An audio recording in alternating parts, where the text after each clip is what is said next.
Will you... Okay. Alright.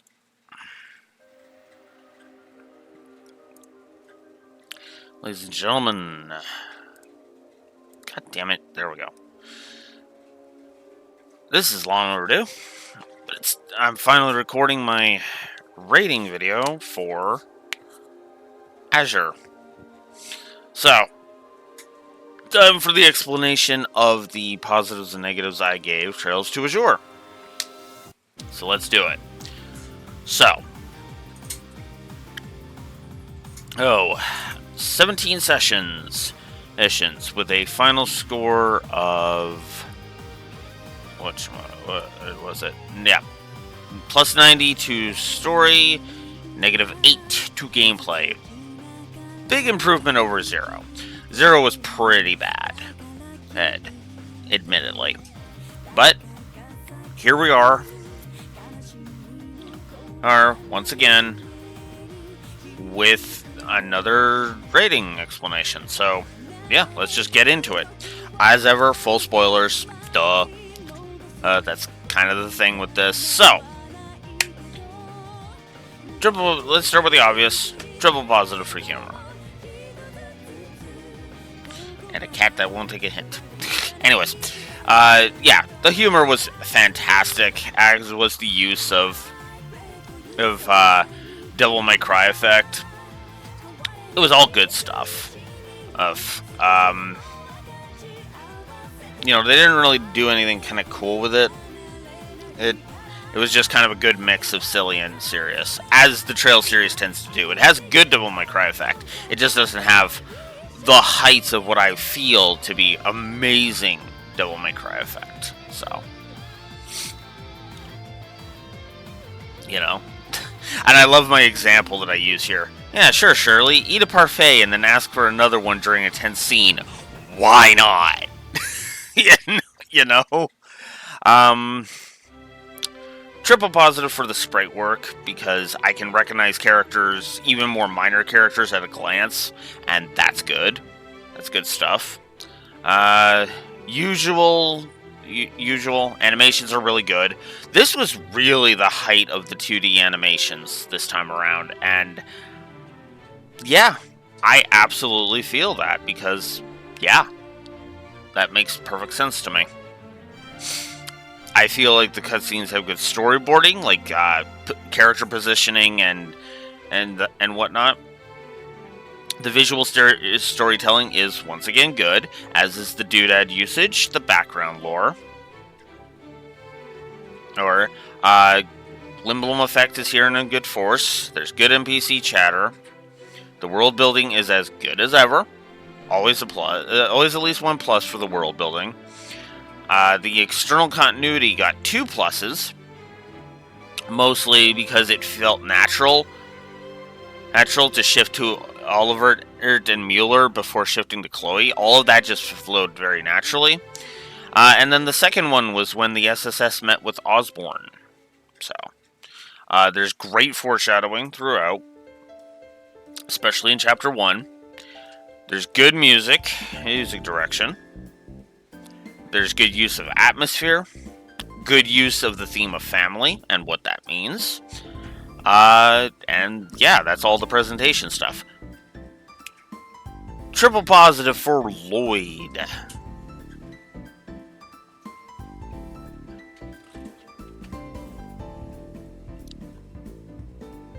Ace, what I love Lloyd. Lloyd is easily become one of my favorite main protagonists. Honestly, if you were to ask me, it would probably be a toss-up between him or Estelle at this point. Mostly because I actually feel like Lloyd is a great protagonist, and he doesn't really have any valleys, right? He has some good peaks, but he doesn't have a lot of valleys to really offset him. You know? The first positive was, of course, for his observation skills and his quick-wittedness. The second plus was for him to be able to recognize a golden opportunity when it came a knockin', specifically when it came to going when Shirley comes to get Randy to speak to Zygmunt. And then the third is just for when he literally puts his foot down in front of the Grolsritter, which, spoilers, includes Wazzy, which is where we find out Wazzy's the Grolsritter. He puts his foot down and just tells the Grolsritter, yeah, you're not touching Kia. Badass. He's gonna get smacked down for that, but it's still badass.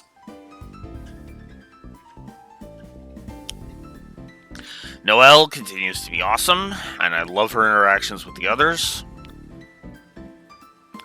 And yeah, I'll admit it, I kind of like her being a Julia fangirl too. There's just something cathartic about that. Arios continues to be a good character, and the twists with him later are well handled. Unlike Gunther, it does not feel like it comes right the hell out of nowhere, or as I put it in the note, out of left field. Dudley, while maintaining the cold presence, he nevertheless feels like he's far less of an asshole about his more cold nature. Specifically in Chapter 2, there was an example where he literally asks for Lloyd opinion without being coerced into it in an optional scene. Which got its own plus, which we'll be getting to at positive 42, unless I'm completely wrong about that. I am completely wrong about that. Okay, where is that scene? Let's correct that.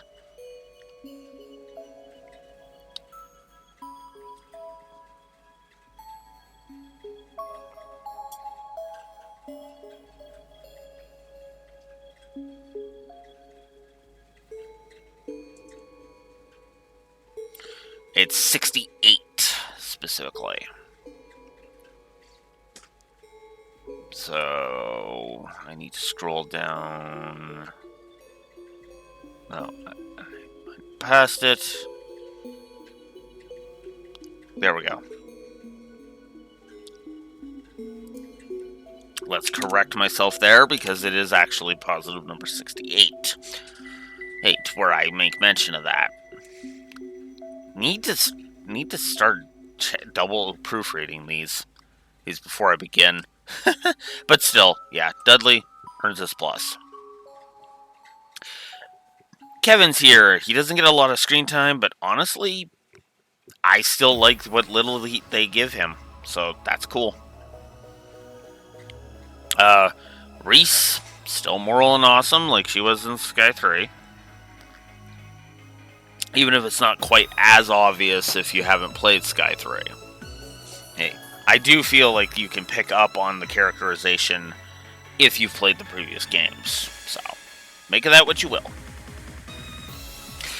Kia is a triple positive, once again. And, I mean, she just continues to be an adorable ray of sunshine. Why wouldn't I give her a triple positive? So, there you go. Still love Chief Sergei. He's an awesome character. Wazzy continues to be awesome. And now he's an active party member, so there's more exposure to him. Hence why he kind of blossomed into his own positive this time. Because they actually gave him some screen time to blossom into a full character. Randy is my favorite member of the SSS. And I'll be honest with you, yeah. Randy just became everything about Randy just is awesome to me, and I love it. I love his growth. I love his interactions with the Red Constellation. All of it. It's great. So yeah. I like Dieter. I think he's honestly awesome. Even if he's a bit of a jerk. Maria Bell continues to be delightful, and I admit her choking Lloyd during the Blue Blanc quest, that was just kind of funny. Campanella continues to be mischievous and delightfully mischievous, delightful and mischievous. Shirley is honestly a great example of an unhinged killer, and honestly, every time she was on screen, she was just a delight to have on the screen, so there's that. Zygmunt, that is, of course, Randy's uncle, is awesome. I feel he's well characterized, is to be dangerous, and is very smart at the same time. His triple whammy of saying no comment coming to mind immediately. Lecter continues to be entertaining, which is good. Una, which, okay, this one I got to explain. If you go out of your way to talk to her on occasion, you see the depths of her character that would be shown later in Cold Steel 3. It's brief, and there's not a lot of characterization there, but what is there, in my opinion, I need to reword this. But what is there is great stuff. There we go. So yeah, Una absolutely earned a plus. As for me, Oliver, yes, continues to be awesome. Chloe continues to be awesome. I don't really have a lot to say there. Tio, even with her lack of presence until Chapter 2, I still think Tio continues to be awesome. Osborn's characterization, it's brief, but man, you get a sense of how dangerous he is, and his hinting at future events is the icing on the cake for me. I love Shizuku. Her strength is awe-inspiring, and makes going out of your way to interact with her worth it. Mr. Grimwood, it is as good as ever, and shows why experts like him are so valuable, despite what happens later. Novartis is an interesting take on a mad scientist. He is technically,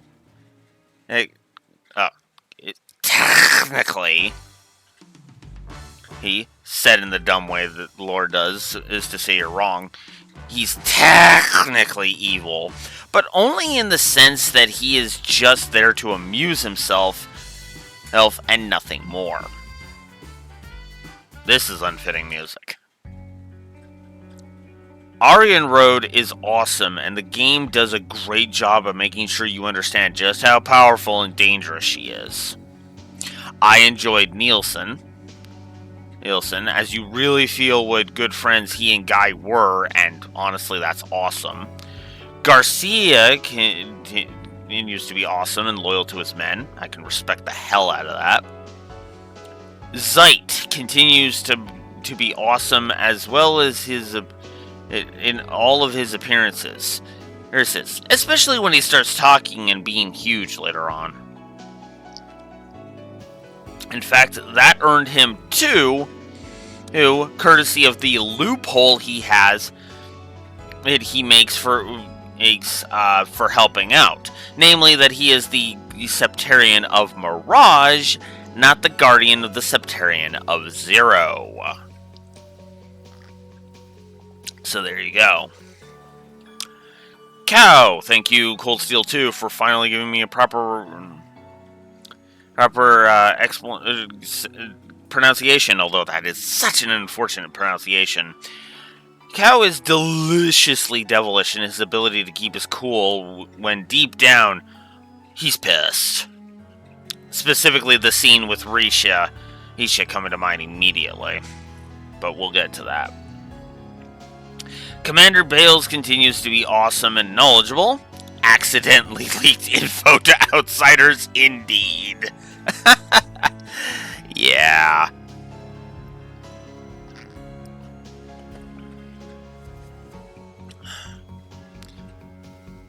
So that's it for the character pluses. Now we get into the actual event positives.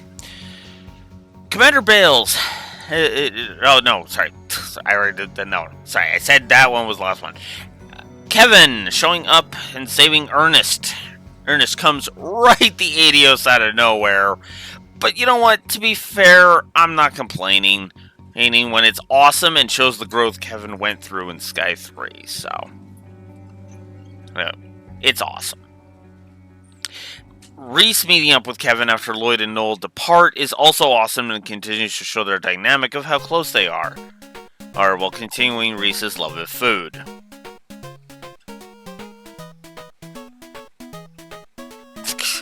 God. As the Pom Pom Party song plays, because why not? I like the nice touch that it's a I want to say 16-bit melody. Anyways, the reunion with Ellie, Kia, Sergey, and Wazzy is great and feels nice and wholesome. I like the opening. The intro opening with the song and all that.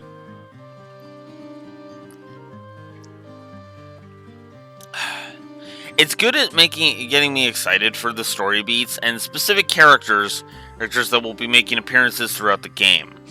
And honestly, I like it. Also, I think the song is better than Zero's, though none of them so far have matched Sky 1 and 2's openings for me.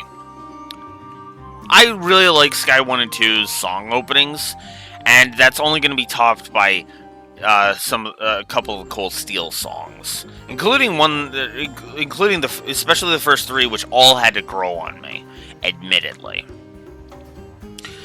The scene where the SSS get the car from the ZCF is awesome, as the look of the car is nice, and honestly, I love Noel's enthusiasm. That is going to take some time to get used to. Noel's enthusiasm is just awesome in that regard. Shirley and Sigmund's introduction at the end of Chapter 1 is effective. Even if you don't have future knowledge like I do, you still get a sense of how dangerous they are just from the scene of Randy meeting them outside the old Rivace building. As just through Randy's reaction to them, you get that their presence is a big frickin' deal.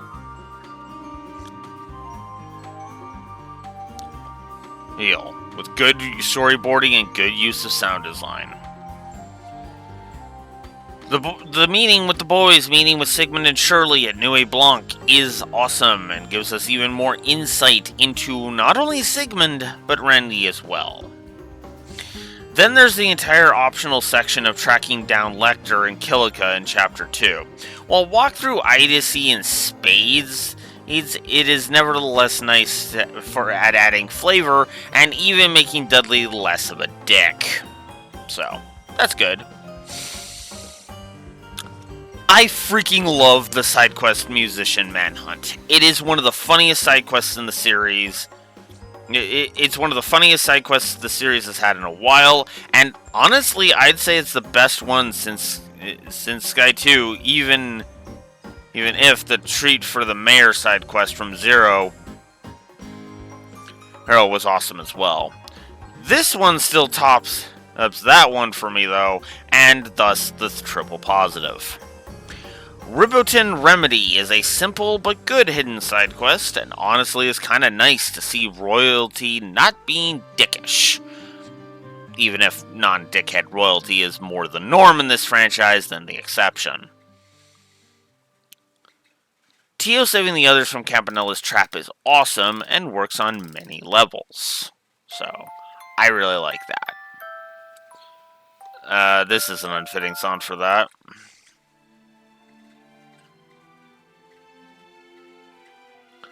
The Red Constellation executing the terrorists. Nope. Sorry, I skipped one.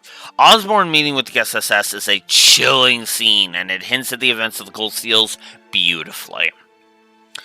The Red Constellation executing the terrorists is a great scene that shows just how strong they are and how deep the political rabbit hole goes. Even if I do have some issues with that, which we'll get to in the negatives.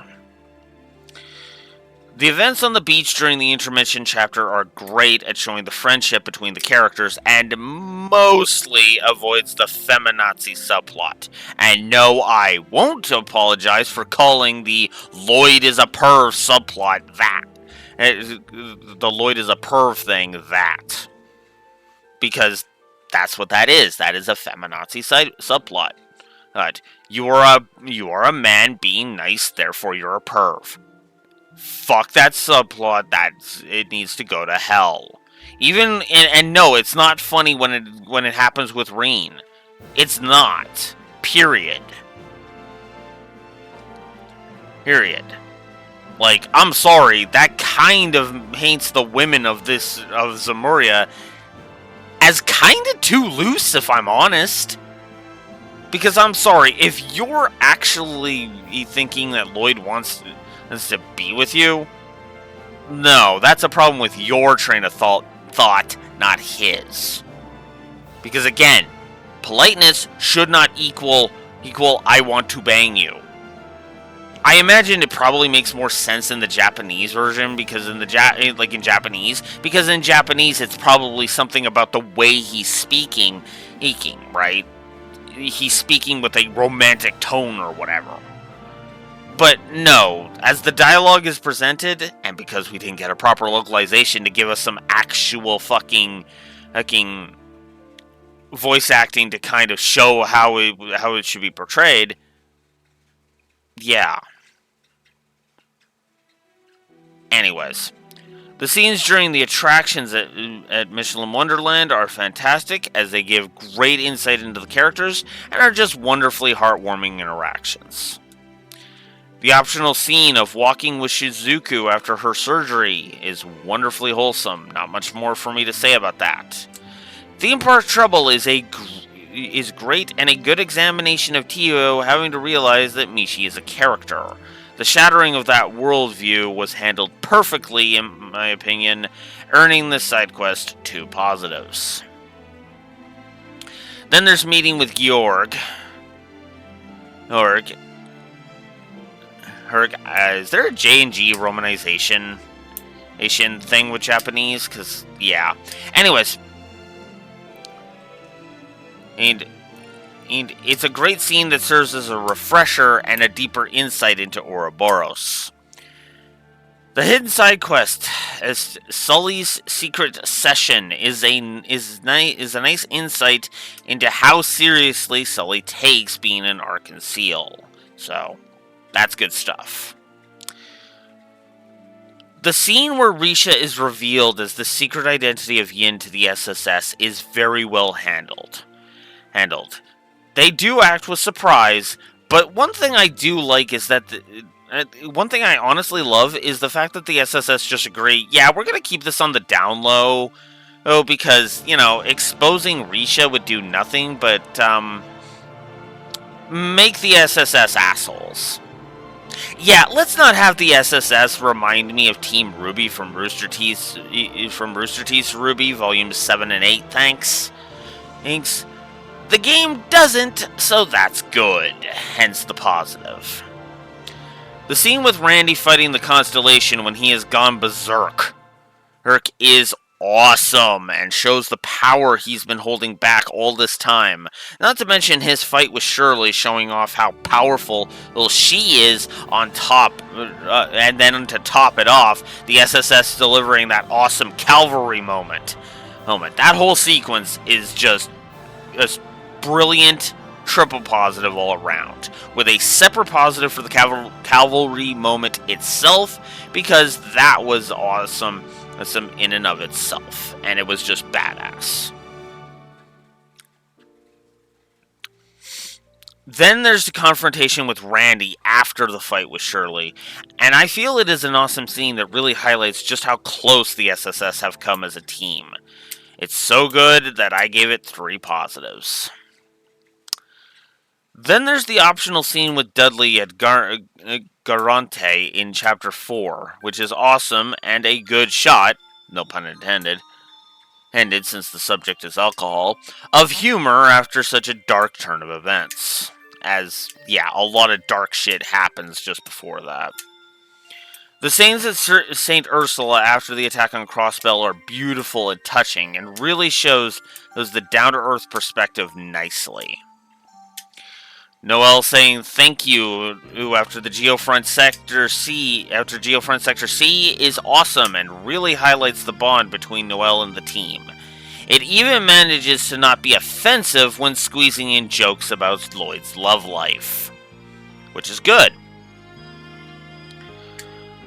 So, then there's the hidden side quest, Inside Scoop, Guy Bennings.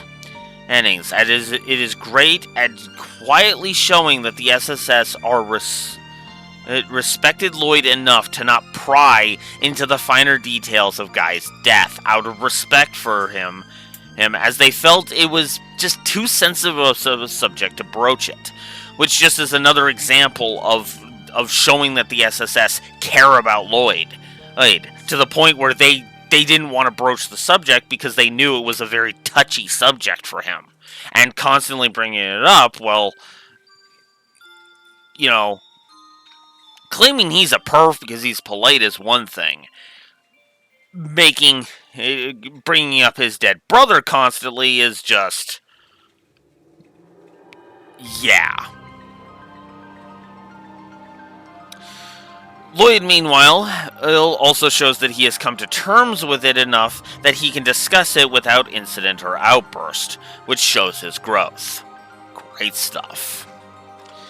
Then there's the scene where the SSS confront Maria Bell and Arios at the top of the Castle of Mirrors. It is great, and it shows that this has been up with what has been up with Kia this whole time. Also, it's a nice touch that the power of friendship failed hard in this case. Like, oh my god, the power of friendship just failed. Just flat out failed. That was awesome. Then you have the scenes with the ions showing their power, which is just as impactful as it should be, and shows why Dieter was so confident in his moves up to this point, including jumping the gun like 5 times with the Declaration of Independence and the asset freeze. The reveal that Noel is now part of the Defense Force is heart-wrenching, while hinting that it's not as black and white as it appears on the surface. So that's good. Then there's Lloyd and Garcia's heart-to-heart. Yes, I know how that sounds, but it's what I call this scene type. And I feel it is good at driving even deeper into Guy and encouraging Lloyd to pick himself up off the floor. Also, I love Garcia helping Lloyd escape their cell. Well, I honestly feel like it shows the ingenuity on both their parts. Then there's Zeit saving Lloyd after he escapes, which is on... I honestly love that, and I love that Lloyd not only knows it's Zeit because he's in the big wolf form at that point, but he chooses to ask how his timing's so good more than anything. I love that scene, 2 positives for that. Zeit explaining about Demiurgus is honestly an awesome scene as well, and it shows that even he doesn't know everything, which is great. The twist that Wazi is Grossritter is awesome and really took me by surprise. This is what I come to Trails for. I admit, I didn't see Wazi being a Grossritter coming. Which is funny because he hid in plain sight. You wouldn't expect Wazi to be telegraphing that he's a Grossritter as much as he is. No Grossritter would put up giant neon signs saying I'm a Grossritter, like starting a gang called the Testaments who go on crusades. No. That's exactly what he did, by the way. In case you require the subtlety of a sledgehammer.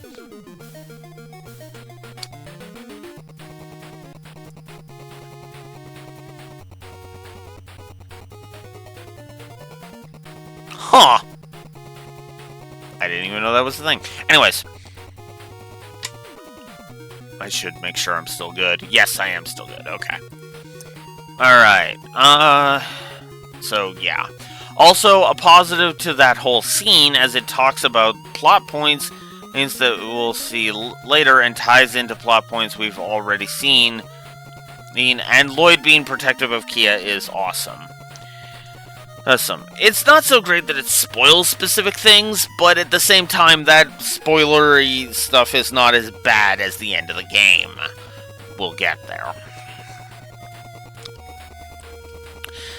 The scene where Ilya's message forces Risha to admit that what she really wants is just poetry. It cuts to the heart of Risha's struggles, and it even pisses Cal off. What's not to like?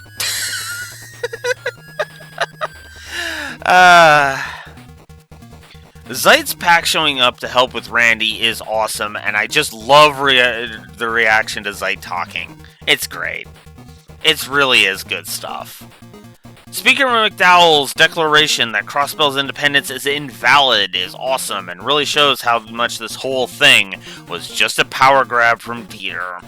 Great stuff.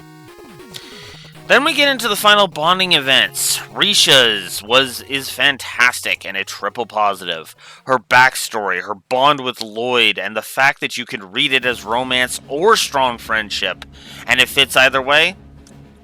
Good stuff. Triple positive. Noelle's bonding event was a very nice cap off to her character. Alright, this one we gotta talk about. Ellie. Ellie's final bonding event is awesome.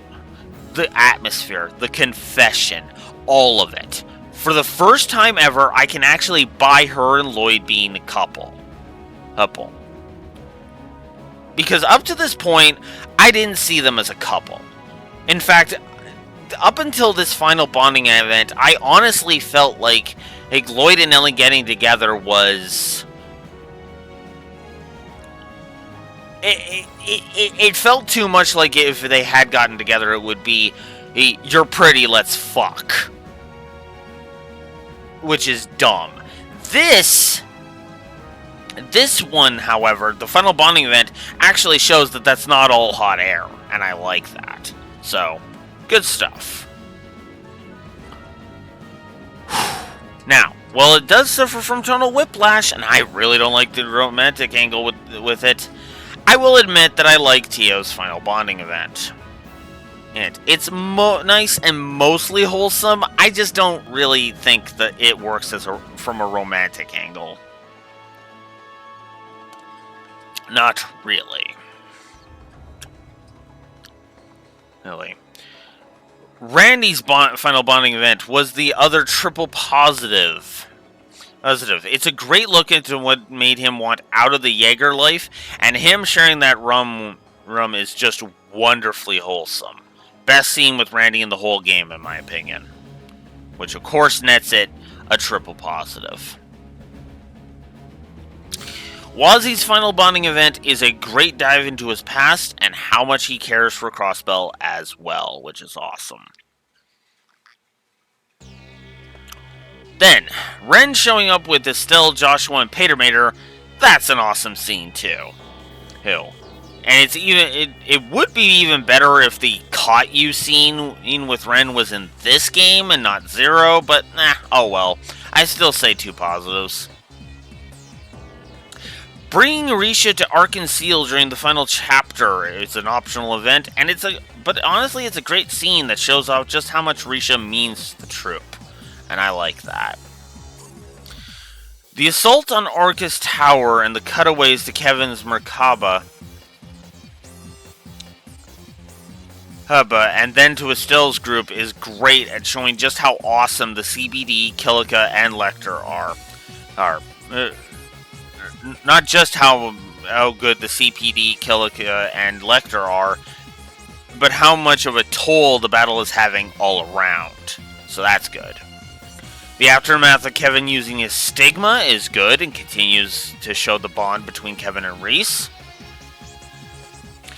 Despite it getting cut off at the end, we need a better song for this.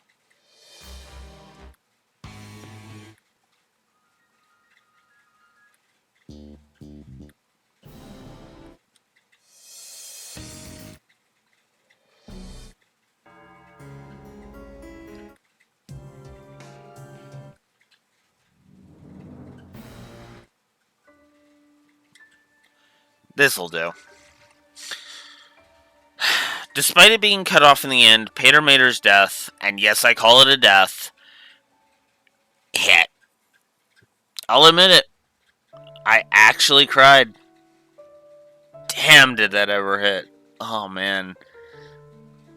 Someone who has never played the Sky games would not care. Point blank. But I do.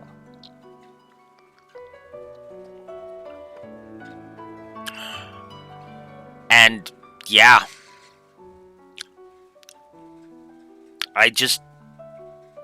Yeah, I had to give that scene a triple positive. I had to. There was no question in my mind it needed to be given a triple positive.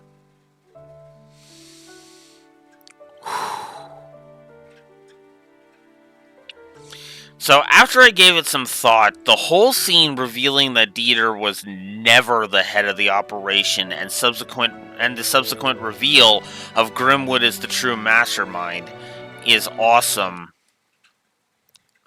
I'm going to back up a bit here. You know what? Yeah, Dark Throne, that works. Then the reveal of Grimwood as the true mastermind honestly is awesome and really highlights the depths of Dieter's delusions. So. Alright, for as much as I hate the Demon Waltz subplot, this is getting into the final dungeon now. As much as I hated the Demon Waltz subplot, Wazi putting an end to it was honestly a great scene. I just wish we didn't have to have Walt character assassinated to get it. Which was the problem. Zygmunt's entire... and then we get to Zygmunt's entire shtick of trying to get Randy to become the next war god is very well handled, and it feels, as it should, as a clash of ideals, and as such it's perfectly in character for Zygmunt. So... yeah, triple positive for that. I enjoy Arios' info dump about his past and his involvement in things, and even his recollection of Guy's death is wonderfully handled and gives great insight into his motives. So, there we go. Then we fast forward to after Lloyd rushes in to go save Kia, after Kia starts trying to kill herself. After the final battle. Because I love Lloyd and Guy's reunion, and as I feel it is fantastic and really shows the bonds the two brothers shared. Now, whether or not Guy is really there or not, it really is a nice scene either way. Regardless of whether he is or not. It works in both ways, right? Okay, there we go. So then there's Lloyd convincing Kia that the love she has for the SSS, and they in turn have for her, the fact that the love they have in turn is real, that whole scene is just heartwarmingly poetic. It is the best scene in the game for me, easily, and it is easily a triple positive. Ending us with 139 positives to the story. I love that scene.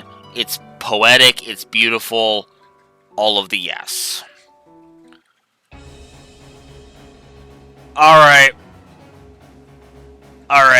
let's get into the story negatives. So, let's get this out of the way. The fact that there's no English dub is fucking bullshit. Shit. They had 21 months at minimum, and they did not even try to create an English dub. There has been no word so far of whether or not Zero and Azure are going to get DLC, English dub patch DLCs. Not even a hint of it. So, fuck them. And so fuck you, NIS America, for that laziness.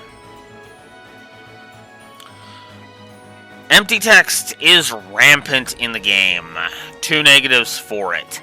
There are way too many times where Lloyd will say something and the others act surprised when they really shouldn't, or they ask if he's serious when it's something he wouldn't joke about. Not to mention, he isn't one for jokes anyway, so asking him that is just fucking wasting my time. Or it's in a circumstance where joking would be in bad taste at best. Yes, and it paints the SSS as morons, and it just gets so fucking tiresome that I just get upset at it. So, yeah. And then there's all the pointless interludes that just drag the flow right down for no good reason. Won the battle, lost the cutscene. Happens yet again, because I really don't like that crap. It feels completely arbitrary way too much of the time, and yes, this will plague the Cold Steels as well. Ellie is the only member of the SSS to get a negative. And I know somebody's going to take umbrage with me on this, but I don't care. Ellie is a terrible character in Azure. I'm sorry, she is. She's a bad character. She is practically irrelevant to this story, which she shouldn't be, by the way. And she's just annoying to me to boot. And that's regardless of the stupid feminazi subplot. That would be bad enough alone, but she at least tried to tone that down. They at least tried to tone that down with her in this one. Ugh, fuck. Then there's Jonas being an arrogant little asshole still, and I fucking hate him. Oh, and then he tries to use legal loopholes to be an asshole. Yeah, fuck him. 2 negatives there. He may not have much, but, yeah, Vice Commissioner Pierre is a moron at best, and a fucking traitor to Crossbell at worst. Without the story wanting that to be a plot point, by the way. Which is hence why the double negative here. He just continues to bug me throughout the entire game, and it just drives me up a wall. His dialogue was tiresome to read. Then there's Archbishop Eralda, who annoys the piss out of me. Plural grass is extremely dangerous. The cryptids are the main indicator of that, although I won't deny future knowledge helps with that assessment. And he just stonewalls like a paint thinner guzzling moron. Like, are you fucking serious? This shit is serious. You know it's fucking serious.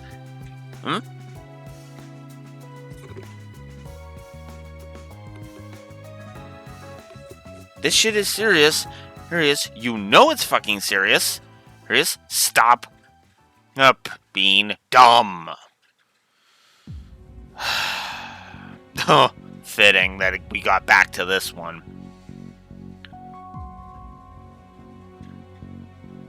Demonwald. Okay, Demonwald is the shining definition of character assassination. Wald goes from, "This is our turf," to, "The Saber Vipers are just pawns I will use to power up." I hate the Demonwald shit so fucking much. I really do. It is easily one of my least favorite plot points in the entire thing. Fuck. Ugh. Then there's former Speaker Gable, who just was a headache for me. God, I hated him. He actually gave me a headache. Then there's padding issues, 2 negatives worth. It honestly feels like several scenes are just padded to hell. It's not so much that the story has pointless filler it's not so much that the story has pointless filler so much as there are scenes where the narrative drags its heels. The instances are small, yes, but there are so many of them that they add up. And the superfluous dialogue is especially glaring. Then there's the intro, which I end at the prologue. It's, kind of awful, in my opinion. And yet, honestly, of Cold Steel 2's intro, this was from memory, by the way. If Cold Steel 2's intro didn't exist, it wasn't as bad as it is, I'd probably be arguing for this to be the worst intro in the series. Which we'll have to see when it comes to Cold Steel 4. I am basically on the cusp of starting a 2-week break. before we start that. So you will basically be getting this, and then the Cold Steel's rating videos, and then the VODs for Batman Arkham Asylum will start going live. So there you go. But regardless, yeah. Anyways, but it just kind of, I would be arguing for this to be the worst if Cold Steel's 2 and 4 didn't exist. The reason I say that is we're cleaning up the mess I didn't give a shit about from the last game. Having a throwaway villain in Ernest. Seriously, he is literally just a villain for the prologue and that's it. None of the 4 characters they give us for the party are well characterized at all. Like, this is not... Arios is not characterized in the prologue. Noel's not characterized in the prologue. Dudley's not characterized in the prologue. And Lloyd is only kind of characterized in the prologue.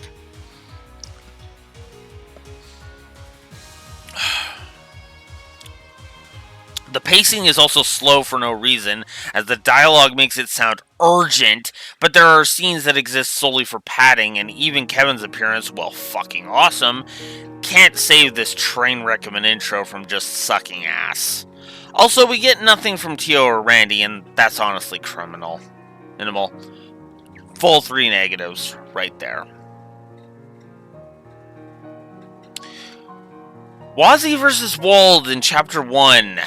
I really don't like that scene. Despite the catharsis of the player getting to beat Wald's ass, the music usage is awful. It comes practically out of nowhere and is disappointing that Wald seems to have 0 developments in 0. No pun intended. I really don't like it. The Lloyd is a perv subplot pisses me off again. Only 1 negative worth because they really toned that down. It's there, and therefore I'm giving it the negative. But it's not as bad as it could be. Then there's the terrorist with the portrait. Okay, this is probably the one that I am going to be the least capable of justifying, but I'm going to try anyway. I'm just going to go ahead and spoil that his name is Gideon, and he is a complete waste of a character here. And that's wrong on every level, as those that play Cold Steel 1 first, like myself, assume he will play a more integral role here in Azure, as there is literally a scene showing him leaving to come to the trade conference. Even here, where characters that are important to the story, or even in small ways, are given portraits, given a portrait. So the Red Constellation just killing him off feels like a waste of the artist's time and effort. It really does kind of feel like they just put him there for the sake of just having him there as a throwaway villain. And that's bad on both levels. I will be giving Cold Steel 1 shit for this as well, when it comes to, well, the scene where he comes to the trade conference, but that's beside the point. But that's neither here nor there. So yeah, that was bull. Then there was the hidden side quest of Pierre's marital peril, which is just one of the dumbest side quests story-wise in the whole fucking series. Here he's Pierre being a fucking moron, and makes accusations based on evidence that is circumstantial at best, and dips his toe into being misogynistic. Yeah, seriously, fuck this unfunny garbage. 2 negatives for it. There is some really bad cutscene incompetence. Seriously, guys, fight the machines now and yap later. Never mind the garbage with Minith in it. So, yeah, full 3 negatives for cutscene incompetence. And then there's the stupidity of counterfeit caper, which really feels like a waste of time and has the SSS look really incompetent, like incompetent morons for yapping instead of grabbing the crook they know is slippery. God, this was of course the train one, the counterfeit old lady, the return of the counterfeiting old lady, and then Then there's the scene where Mineth escapes. Ugh. I fucking hate that scene. Cutscene incompetence the scene, if for nothing else except for the fact that we have a fucking car!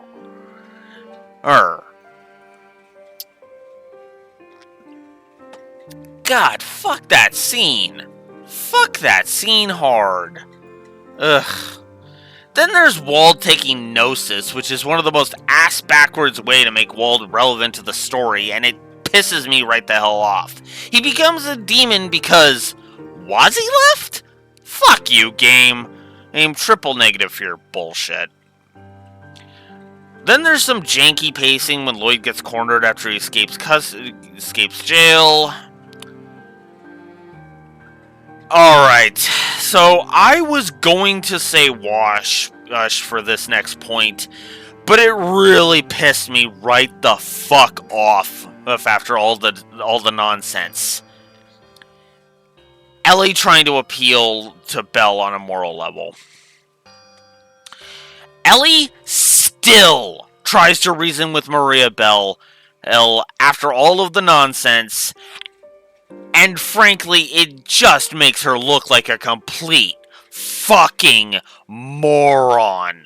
Rean learned his lesson after one cutscene. Ellie, why can't you? Now, before you correct me, realize that yes, he did try to get Crow back, but that was to prove that he was wrong to drag him back. He knew he still had to fight Crow. Oh, Ellie thinks she can talk Belle down. No, you punch her in the fucking gut and say you're coming with us. Get your head out of your ass. Yes. Sure, that was less family and more friendship. Short-lived one, too. But even so, I buy it from him way more than from you. Wake the fuck up. Triple negative for that garbage. Then we get to the ending. After thinking about it, which admittedly was after I reviewed Cold Steel 1 and after I was halfway through reviewing Cold Steel 2, I added this triple negative retroactively. The ending is awful. This is for one reason and one reason only. It spoils Cold Steel 1 and 2 before they're even made. The Civil War's victor, the occupation of Crossbell, all of it spoiled. What the hell? Hell is this like, what the fuck?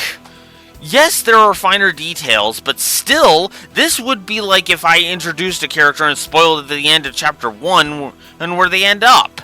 And no, for the record, I don't like that My Hero Academia pulls this same shit. Fuck this ending, triple negative.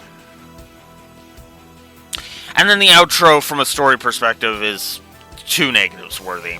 The pacing is all over the place. It does wrap things up nicely, admittedly, but that ending not only flat out spoils major plot points from Cold Steel 1 and 2, but even barring that, it just feels like a tonal whiplash with the ending and Lloyd's voice being overpowered by the music. So, yeah, no. Ugh. So there we go, 49 negatives. So now we move on.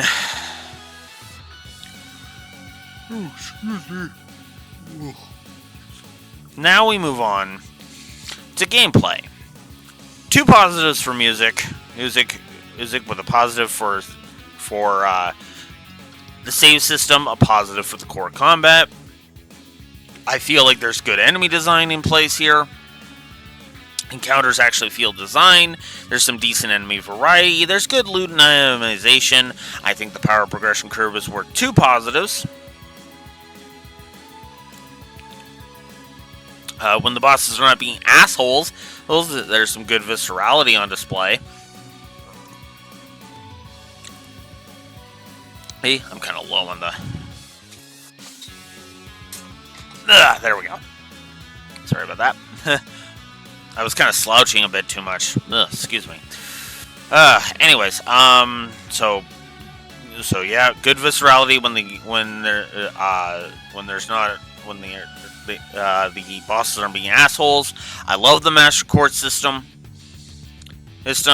Uh, Quartz and crafts has give you good kit as per usual. S breaks are still awesome. Some two positives for the animations.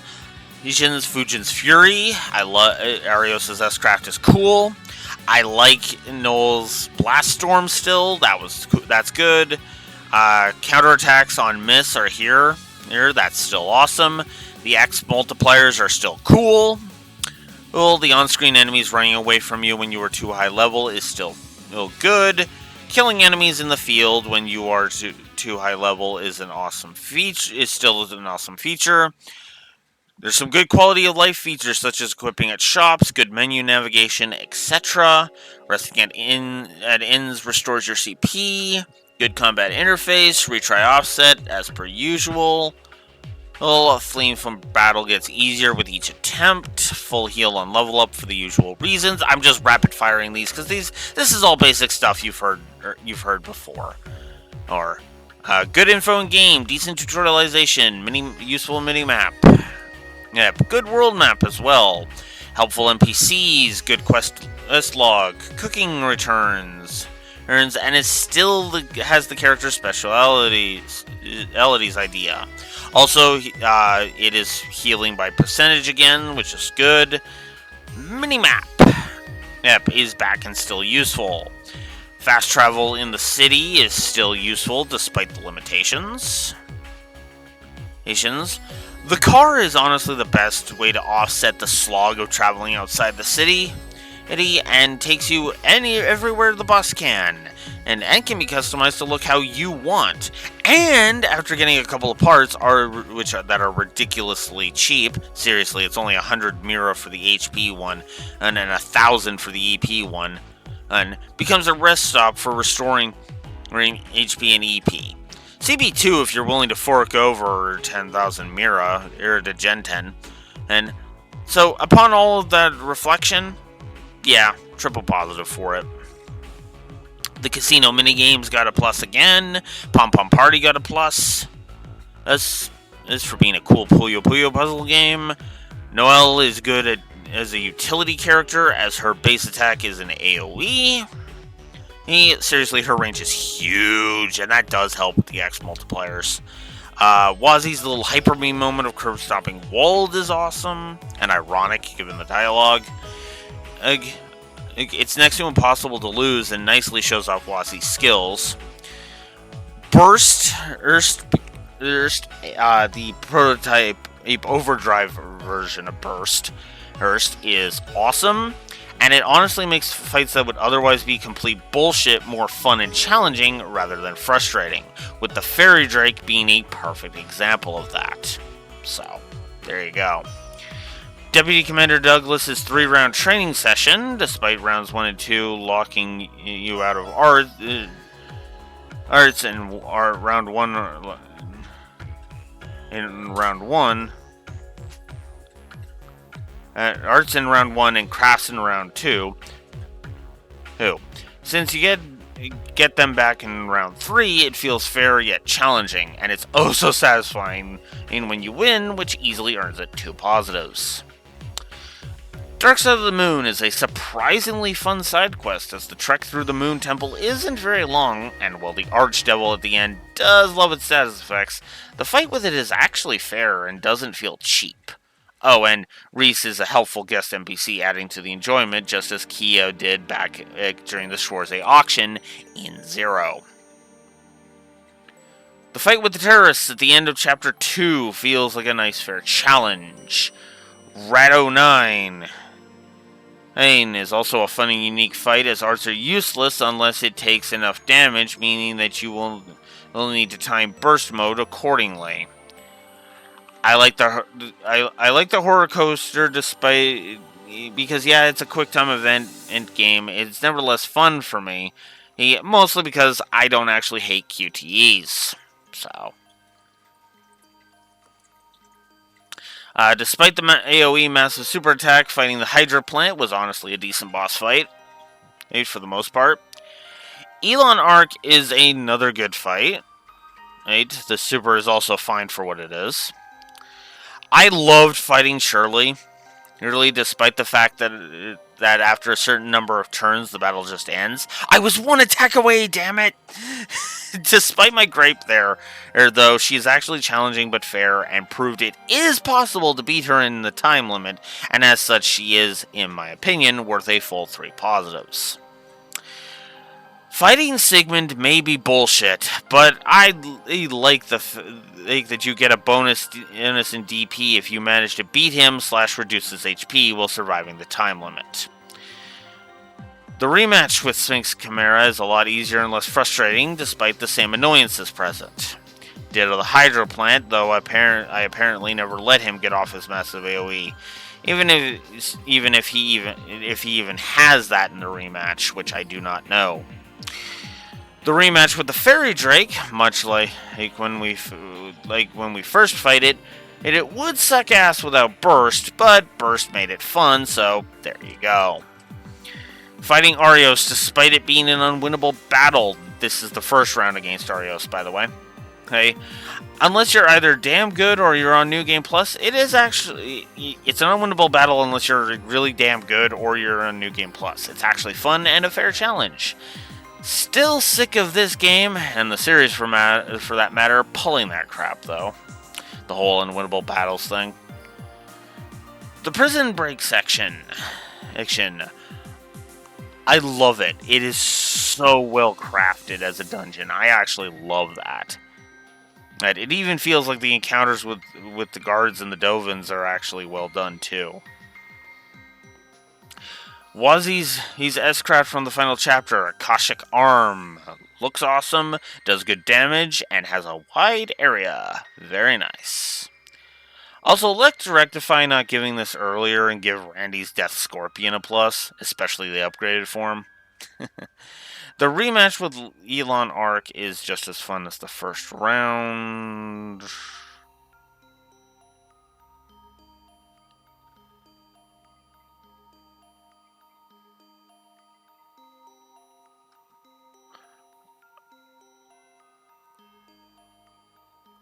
Oh, okay. Okay, never mind. And the remake. Okay, cool.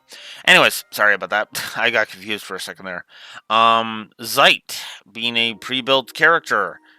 It may be a pre-built character, but he is an awesome one with his crafts, high-level arts, and insane EP pool. No S-Craft or S-Break? Zeit doesn't need it. Love that. The absence of certain members of the SSS during the fragment and finale chapters feels crafted and deliberate. I do feel it is done well. On the surface of it, Lloyd vs. Noel 1v1 seems like a fight I'd hate with the multiple turns. Earns her S-Craft doing 7k plus damage and the move down and strength down moves. But actually, on the contrary, I like it because, well, yes, all of that is true. As long as you keep up with the healing, preferably with arts, you'll be fine.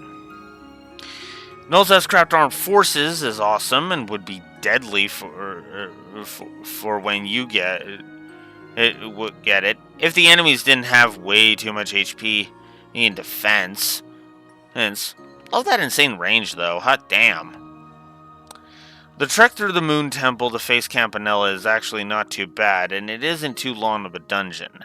At the very least, it feels way less of a slog than the Michelin raid that merits some credit. Enos the Stout is the only Stall Ritter that I gave a positive to fighting. Despite the I'm gonna use those archaisms because fuck gameplay story integration, it is actually a decently fun boss fight. But it looks like I did have to say burst is the reason a fight is... But it looks like I did have to say that burst is the reason a fight is decent again. Still, a good boss fight though. Eidolon Gear is an awesome S-Craft. For Tio, and I honestly think it's worth going slightly out of your way to go get. Because you only have to go slightly out of your way to grab it, and that's cool. The monster chest containing the horde of golden statues in the holy precincts is not bad as a fight in and of itself, but the quartz you get from it is amazing. 90% chance to impede? Holy shit!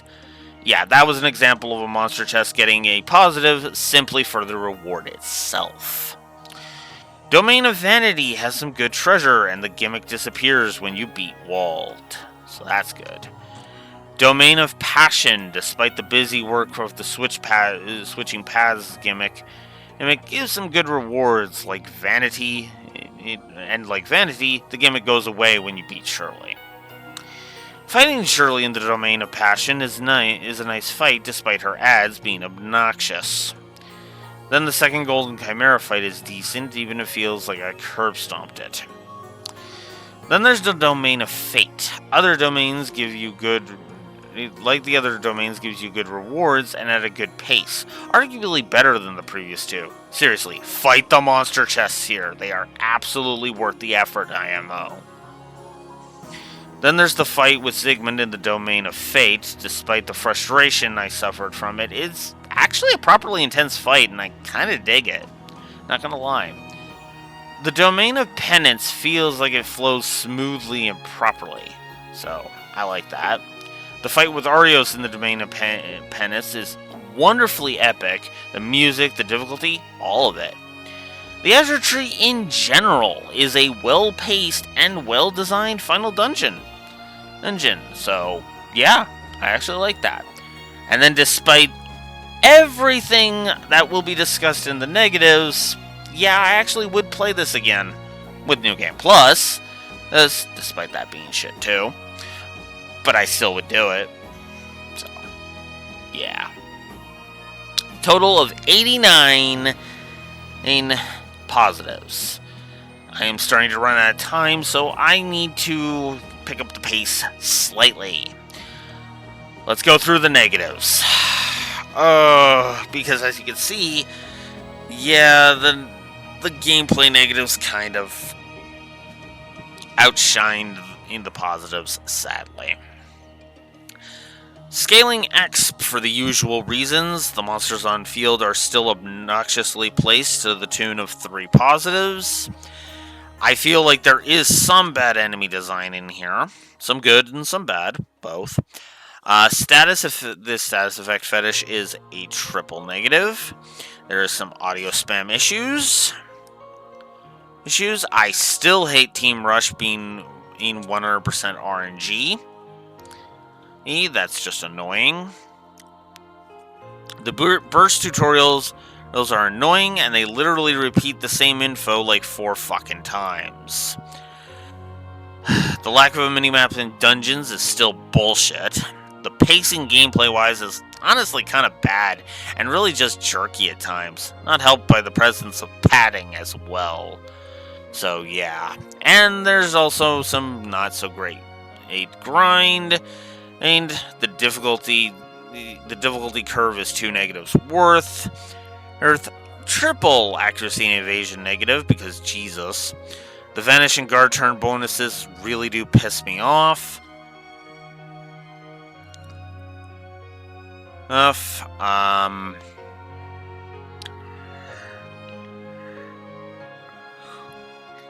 then there's all the times that the enemies just kept getting the HP restore thing, which was just pissing me off. There's walkthrough-itis issues aplenty. There is rampant backtracking. Fishing is still crap. Trash still has way too much HP. 2 negatives worth there. Knockback is still an issue. The multiple turns problem still pisses me off. The intro on the gameplay, which, once again, I end on the prologue. It's awful. Bad pacing, boring fights, boring dungeon design, party splitting up for no reason, and to top it off, the scaling exp denies you levels off of the trash within the first half hour. It's just as pathetic an intro gameplay-wise as it is story-wise, and earns a triple negative.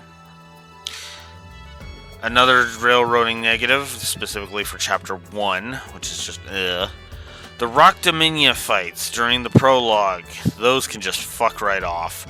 way too long to defeat and basically require arts to do any real damage. 18 as opposed to 7 to 800. Ugh. The pack of 8 abyss worms during chapter 1 are a headache. The monster chest containing the moss eaters and versalamanders. This is another fight that can just piss right off. While not as bad as some fights, the combination of faint and burn, along with the AoEs and high HPs, makes the quest monsters known as the Savage Horns annoying to deal with. Then there's the second fight with Lynn and Aeolia. The bracers from the crossbow branch. It's bullshit. You have Aurelia who can heal herself. She starts off with a status effect move, and Lynn has an instant kill attack that she loves to spam as well.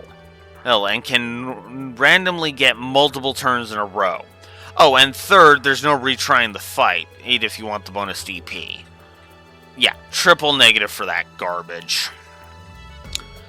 The fight with the horde of ice condors is another bad fight. Too much HP, freeze fetish, and their speed is obnoxious. Pop-Up Party is actually kind of cool. Well, I gave a positive for it, but having to be good at it for full DP, not so much.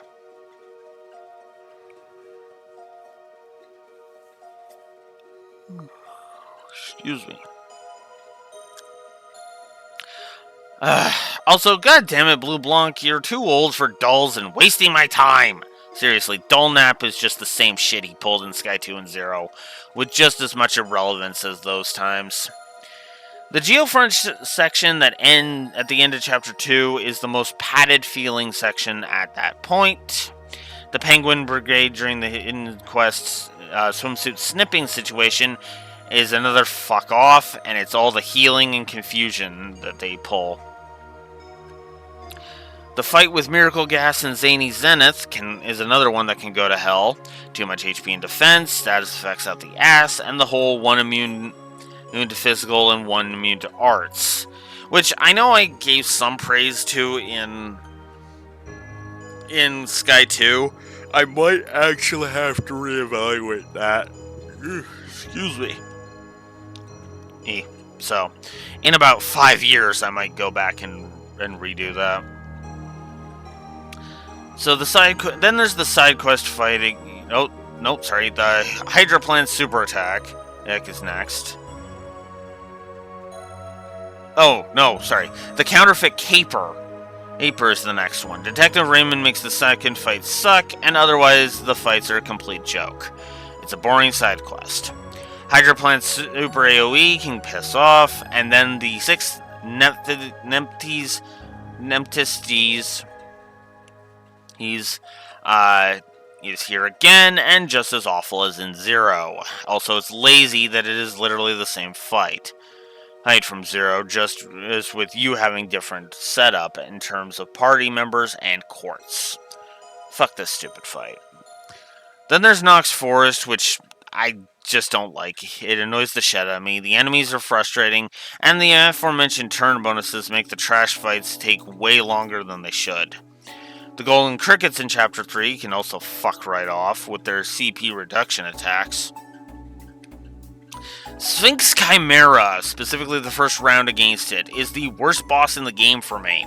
Cheap attacks, obnoxious speed, status effects out the ass, and even lowering the difficulty does little to offset the aggravation, earning that fight a triple negative. So, like Low and Cassius before him in Sky 2 and Sky 3, fighting Zygmunt is freaking awful, as it really feels like an unwinnable fight. It is possible to beat him, but it feels unfairly brutal. Also, there's no lowering the difficulty, and that sucks. I believe I'm speaking to him in front of the IBC, by the way, if you're wondering. Torzo Z is another annoying fight. Status effect fetish moves. His status effect fetish moves the party around and constantly summons ads that blow up on death. Yeesh.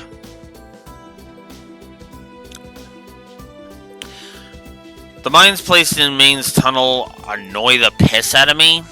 And while they're not instant kills, they waste your resources something fierce, especially if you want to deal with the side quest first. The mines are everywhere, deal an absurd amount of damage, and some of them are obscured by the foreground. All this awfulness is so bad, it's another triple negative. Then there's the fight with the Blade Cougars and Gareth, which honestly I just do not like.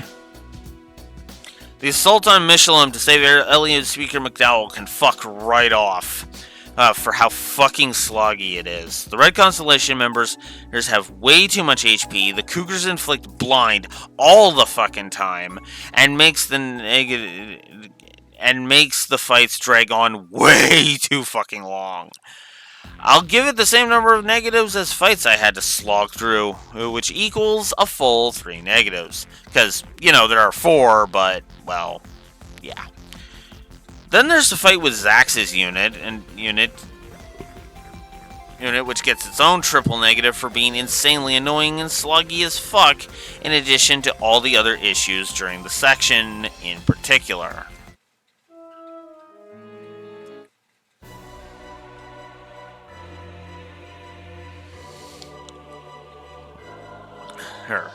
And then there's Miramasa,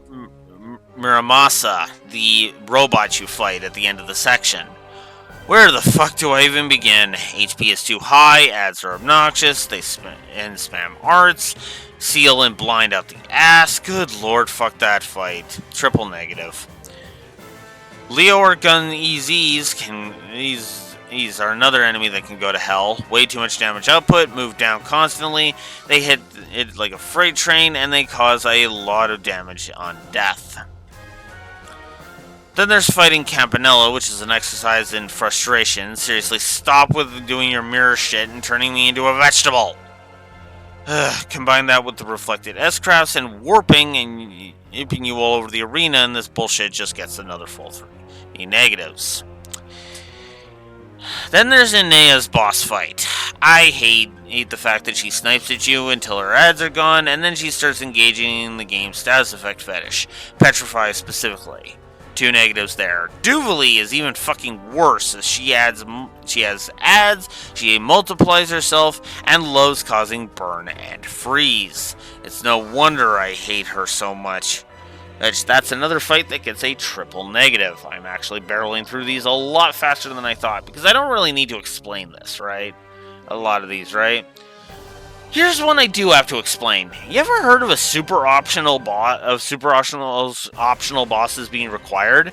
Well, our inroad is that, as she has 2 forms, and you need to beat her first form to get to the super optional version. Beat that, and the dialogue changes. It's doable, but like Arios, Cassius, and Loeb before her, it requires a specific setup, and good luck figuring that out without a guide. Also, her first form is cheap as fuck, and that's just unfair. Then there's changing party members during the city section of the final chapter, which is cumbersome and to say the least, as you have to go without the ability to fast travel, by the way, all the way back to the downtown district. This may not affect you if you like having Risha and Wazi in the party, but if, like me, you like having Noel in the party, it's a pain in the ass. The thaumaturgical sector is also annoying to navigate, and has obnoxious enemy placement and parts that drain your EP, which is just as annoying as if it drains your HP. Then there's Aeon Type Alpha, which can just fuck right off. He loves getting multiple turns in a row, makes himself immune to 3 physical hits, and reflect 3 arts hits, and there's the usual HP and defense issues. When a boss can one-shot your entire party unless you either grind or lower the difficulty, it's badly designed. Period. So, triple negative for that. The enemy called Man in the Mirror in the Azure Tree is an awful random enemy, and I really don't like him. Then there's Demon Wold, fighting Demon Wold, which is another sloggy fuck you and die type fight. Real fucking sick of the game pulling this. Once again, it's bad enough for a full 3 negatives. Then there's the fight with Maria Bell, which is awful. It's easily the worst fight in the game. The absolute worst fight in the whole game. Ads constantly respawning like mad, Bell warping the party so you can't get to her. Or never mind the fact that the ads have a stat down fetish, and the insane amount of ads means your party almost never gets a turn, making the fight boring on top of everything else. Do you even need to ask how many negatives this one is? Triple negative. Azure Demiurgus, its second form in particular, is another fight that can fuck right off. Of insane HP, heals itself, and its ads are annoying. The first form was guilty of this too, as it revived using its ads. But there was a finite pool. The second form just drags on and on and on. Again, fuck this fight. And a triple negative for the New Game Plus being exactly as it is in whatchamacallit.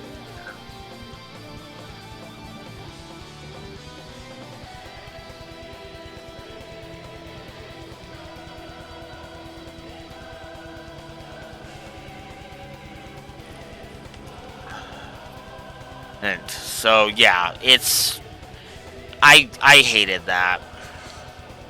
All of that was just obnoxious.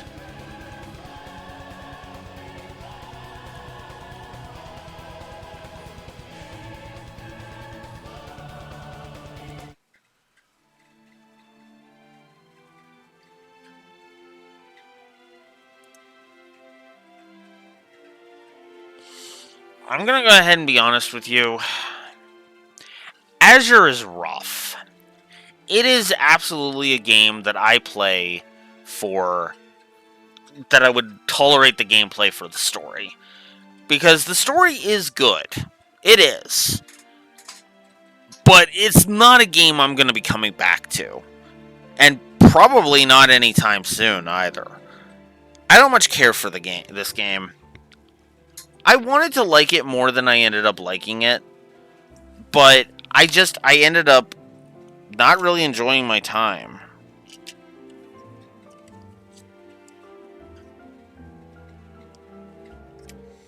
It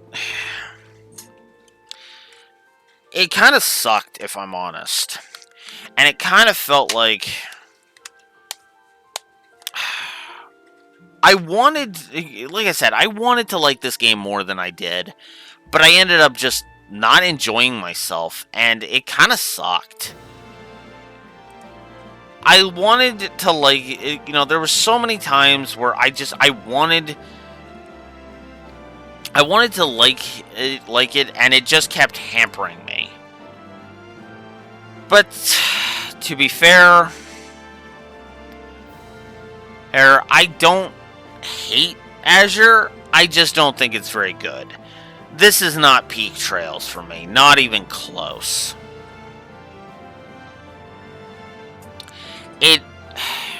It feels like it wants to be peak Trails, but it falls short of the mark just all over the place, and that's sad.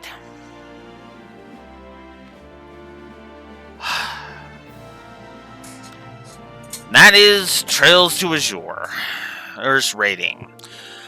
I still have to re-record my videos on this game and Zero, but I will say this much.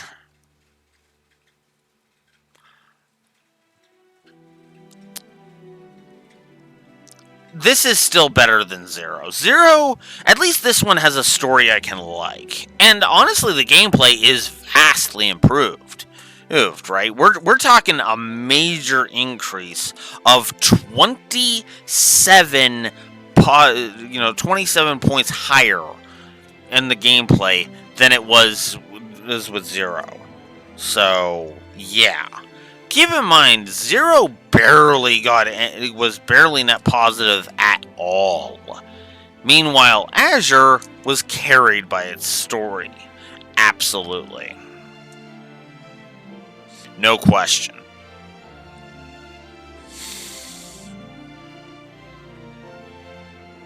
And, yeah.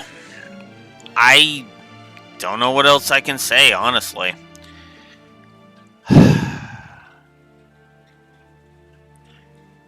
Of all the games in the Trail series, of all the parts of the Trail series, I think the one that I lament the most, absolutely, has to be the Crossbell arc.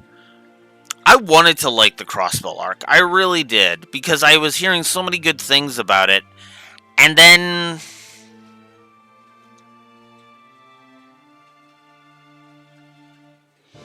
what fucking game were you all playing? Because what I was playing was a disappointing, overhyped,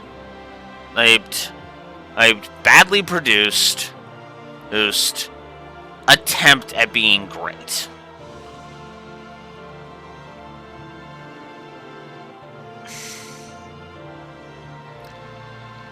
The gameplay sucked. And I'll go ahead and I'll say it. It sucked worse than freaking Sky 2. Sky 2 had some great stuff, even gameplay wise. This is not good stuff. This is just ugh. And don't even get me started on those fucking spoilers. Like, if I had to name one aspect of Azure that I hate the most, absolutely, other than the Maria Bell crossfight, the Maria Bell boss fight, it'd be the fact that it flat out fucking spoils the Cold Steels as badly as it does.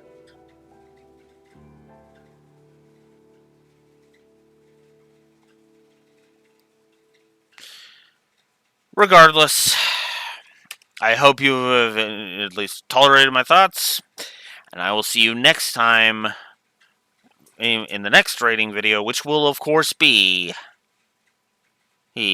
Cold Steel 1. See you then. Blue Wolf Alex the Lore Walker signing out. Have a good one.